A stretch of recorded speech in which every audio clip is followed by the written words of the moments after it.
रात के ठीक 2 बज रहे थे। थुंग थुंग पुष्पा भाव के लिए लाल चंदन की टिप मार रहा था, लेकिन वह जिस हाईवे से जा रहा था आसपास मीलों तक कुछ भी नहीं था, सिर्फ अंधेरा और खामोशी। और उसी सुनसान हाईवे के किनारे एक पुराना टेलीफोन बूथ खड़ा था जो हर रात अपने आप बजने लगता था।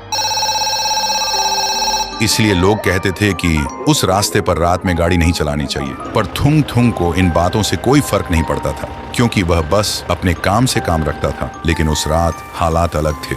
अचानक तेज बारिश शुरू हो गई थी और ठीक तभी उसी टेलीफोन बूथ के सामने थुंग थुंग के ट्रक का इंजन बंद पड़ गया और तभी उस बूथ के अंदर से टेलीफोन जोर जोर से बजने लगा। थुंग थुंग ने आवाज सुनी पर इग्नोर कर दिया। बारिश रुक चुकी थी, लेकिन घंटी रुकने का नाम ही नहीं ले रही थी। ऐसा लग रहा था जैसे कोई बहुत बेचैनी से फोन उठने का इंतजार कर रहा हो। फिर थुंग थुंग गुस्से में गाड़ी से उतरा और सीधा बूथ के अंदर घुस गया। अंदर आते ही गुस्से में फोन उठाया और बोला, कौन है बे आधी रात को?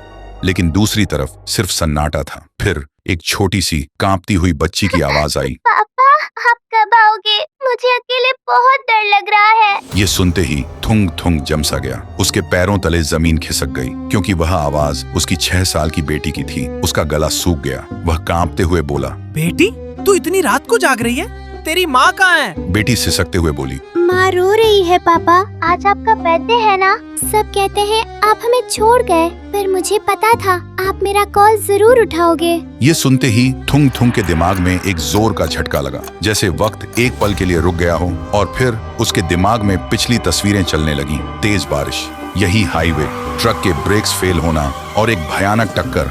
थुंग थुंग ने घबराकर अपने हाथों को देखा जो धीरे धीरे धुंधले पड़ रहे थे। फिर उसने पलटकर अपने ट्रक की तरफ देखा, लेकिन वहां कोई ट्रक खड़ा नहीं था, बल्कि 5 साल पुराने एक जले हुए ट्रक का मलबा था। तब उसे सच समझ आया, थुंग थुंग जिंदा नहीं था। वो 5 साल पहले उसी टक्कर में मर चुका था। लेकिन एक बाप होने का एहसास उसकी रूह को आज भी बांध के रखा हुआ था, इस उम्मीद में कि वह कभी न कभी अपनी बेटी के पास वापस पहुंच पाएगा। थुंग थुंग वहीं जमीन पर गिर गया और जोर जोर से रोने लगा। उसने कांपते हाथों से फोन को अपने सीने से लगा लिया और टूटकर बोला, मैं कहीं नहीं गया बेटी, तेरा बाप हमेशा तेरे पास है। लेकिन फोन की लाइन कट चुकी थी। फिर थुंग थुंग बूथ से बाहर निकलता है और आसमान की तरफ देखते हुए रोते रोते उसकी रूह धीरे धीरे हमेशा के लिए गायब हो जाती है। और उस रात के बाद उस सुनसान हाईवे पर वह टेलीफोन कभी दोबारा नहीं बजा।